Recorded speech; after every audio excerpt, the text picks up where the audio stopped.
আপন ঘর, এক বাসা, এই বাসা আর ওই বাসা, দুই ফ্ল্যাট দুই দিকে, ওই ফ্ল্যাটের এর এই ফ্ল্যাটের 17 বছরের প্রতিবেশী যদি আপন কন্যার ইজ্জত লুণ্ঠন করে হত্যা করে, 8 বছরের কন্যা, তোমরা দেখো 8 বছরে ঢাকা শহরে একটি রাজধানীর মধ্যে মাত্র 8 বছরের বাচ্চা মেয়ে, ওকে গলা আর শরীর আলাদা করে ফেলছে। কি নৃশংস যৌন চাহিদা, লজ্জাস্থানের চাহিদা, কি অসভ্যতা, কি পরিমাণ বেড়েছে।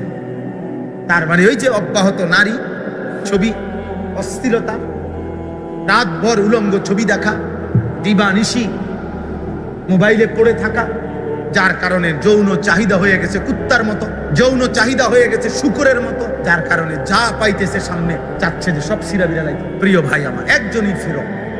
আমার মাটিতে আজ 8 বছরের কন্যা নিরাপদ না, আমার জাতির ভবিষ্যৎ কি হবে? আমাদের মেয়েরা, বাচ্চা মেয়েরা কেমনে বড় হবে?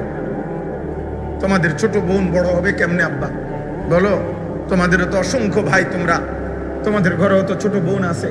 যে মাটিতে 8 বছরের কন্যা যদি নিরাপদ না থাকে, ধর্ষিতা হয়, রক্তাক্ত হয়, লাশ টুকরা হয়ে যায়, আগামী দিনে আমাদের সম্ভাবনা, আমাদের ভবিষ্যৎ কি? আমরা বিল্ডিং করে করবো কি, ব্রিজ করে করবো কি? বলে এই জন্য আজ সময়ের দাবি, বেটা ছেলেরা, মুসলমানের নওজোয়ান, তোমরা দাবি করা উচিত আজকে।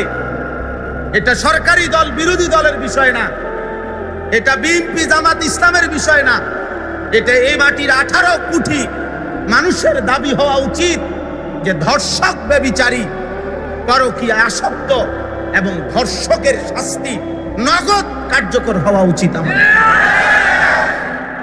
এখন কার্যকর হওয়া উচিত, নাইলে আমার জাতি টিকবে না। আব্বা, তোমার ঘরে তোমার বোন আছে, তোমার মেয়ে আছে, কারো নিরাপত্তা থাকবে না, জাতির নিরাপত্তা থাকবে না, সমাজের নিরাপত্তা থাকবে না। তোমরা পাগল হয়ে গেছো। তোমাকে ছেলেদের চেহারা দেখলে বোঝা যায় নারীর নেশা, মোবাইলের নেশা, ছবির নেশা তোমাকে পাগল কুকুর বানায় ফেলছে। আল্লাহ নাই, নামাজ নাই, সেজদা নাই, পাক নাই, নাফাক নাই, কিচ্ছুর খবর নাই।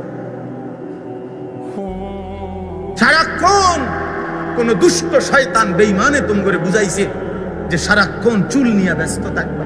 কোন বেঈমানে বলল? পৃথিবীর কোন পাগল তোমাকে বলল যে পুরুষ? আরে পুরুষ তো হলো ওই পাহাড়ের নাম, যে পাহাড় মনের ভিতরে গলে যাবে প্রয়োজনে, কিন্তু পরিশ্রম, শক্ত মাটি ফাইরা যে ফসল উৎপাদন করবে পৃথিবীতে, মানুষের কল্যাণে, যে মানুষের জন্য কাজ করবে, দিবা নিশি ঘাম ঝরাবে, আরেই তো বলে পুরুষ। পুরুষ মানুষ এত বিনোদন, পুরুষ মানুষ এত খামখেয়ালি হওয়া, এ তো পুরুষ না,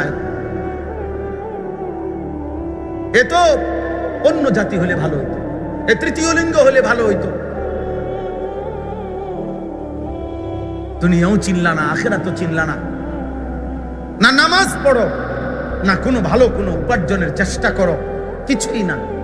তাহলে এর চাইতে তো তৃতীয় লিঙ্গের মানুষ হইলে ভালো ছিল। তৃতীয় লিঙ্গের যেগুলা, ওইগুলা না সারাক্ষণ সাজে, হিজরা মানুষ যেগুলা, হিজরা, ওইগুলা না বেটা সারাক্ষণ সাজগুজ করে, ওইগুলা না সারাক্ষণ পেখম করে, ফ্যাশন করে, দোলে লড়ে, কিরকম করে না করে। তুমি তো পুরুষ, তুমি নওজোয়ান, তুমি পৃথিবী গড়বা, তুমি এই সুন্দর সমাজ গড়বা, মানুষ তোমার কাছ থেকে নিরাপত্তা পাবে, সাহসের কথা শুনবে, অসহায়, অভাবী, দুস্থ, পীড়িত, বিপদগ্রস্ত মানুষ আশ্রয় পাবে। যুবক তার শক্ত হাতে আগলায় রাখবে, মায়ের ইজ্জতের পাহারাদারি করবে, বোনের ইজ্জতের পাহারাদারি করবে। কথা তো ছিল এই। বা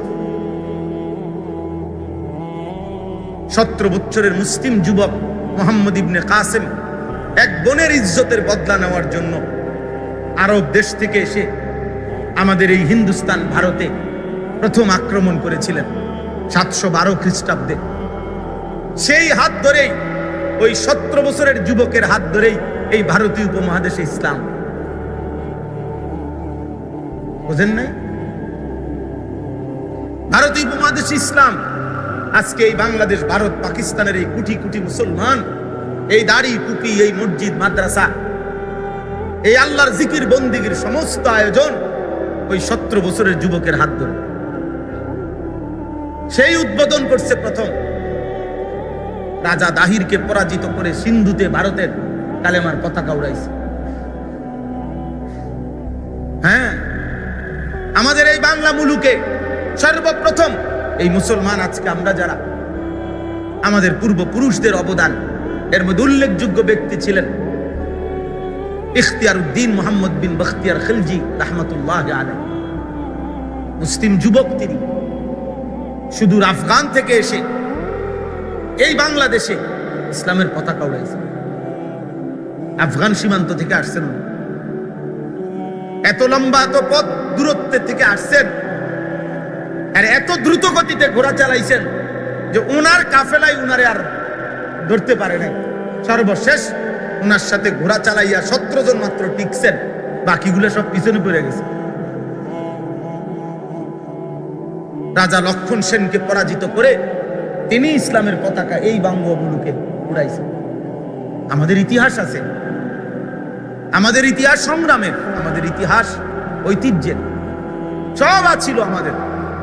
কিন্তু তোমরা অল্প অল্প কয়দিন হয়, আরে 20 বছর আগে আমরাও বড় হয়েছি বেটা, 30 বছর আগে আমরাও ছোট ছিলাম,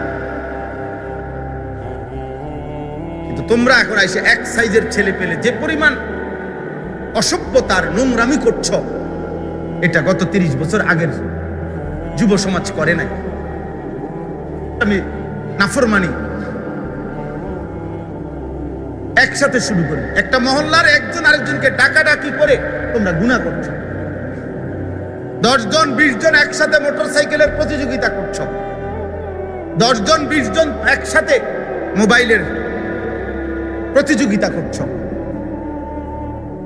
এক বাবা ওই দিন আমারে বললেন, কায়দা দিলেন, দিয়ে বললেন, হুজুর আমার ঘরের টাকা, আমার সন্তান, আমার ঘরের জমানো টাকা, ওনার ঘরে দিনদার মানুষ 2 লক্ষ টাকা চুরি করে নিয়ে 2 লাখ টাকার মোবাইল কিনছে, 60টা মোবাইল কিনছে একে বন্ধু বান্ধব নিয়ে। হ্যাঁ, কসম আল্লাহ, 2 লক্ষ টাকা বাফের চুরি করে 2 লাখ টাকারই মোবাইল কিনা ফেলছে।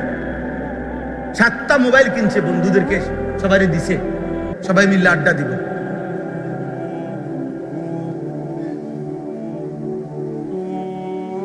দেখতে থাকো ভাই, তোমরা দেখো 8 বছরে ঢাকা শহরে একটি রাজধানীর মধ্যে মাত্র 8 বছরের বাচ্চা মেয়ে, ওকে গলা আর শরীর আলাদা করে ফেলছে।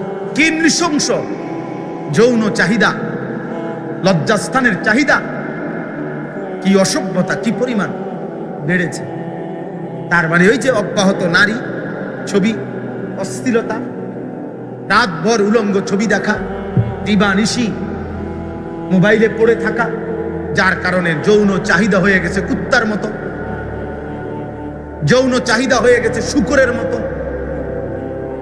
যার কারণে যা পাইতেছে সামনে চাচ্ছে যে সব সিরা বিড়ালাইতে। প্রিয় ভাই আমার, একজনই ফেরো, একজন ছেলে হলো ফেরো। এই সমাজে ঘুরে দাঁড়াও, এই সমাজ বদলে দেওয়ার ফিকির করো, নয়তো আগামী দিনে তোমরা টিকবে না, তোমাদের প্রজন্ম টিকবে না, তোমাদের জেনারেশন টিকবে না, তোমাদের ছোট বোন নিরাপদ থাকবে না,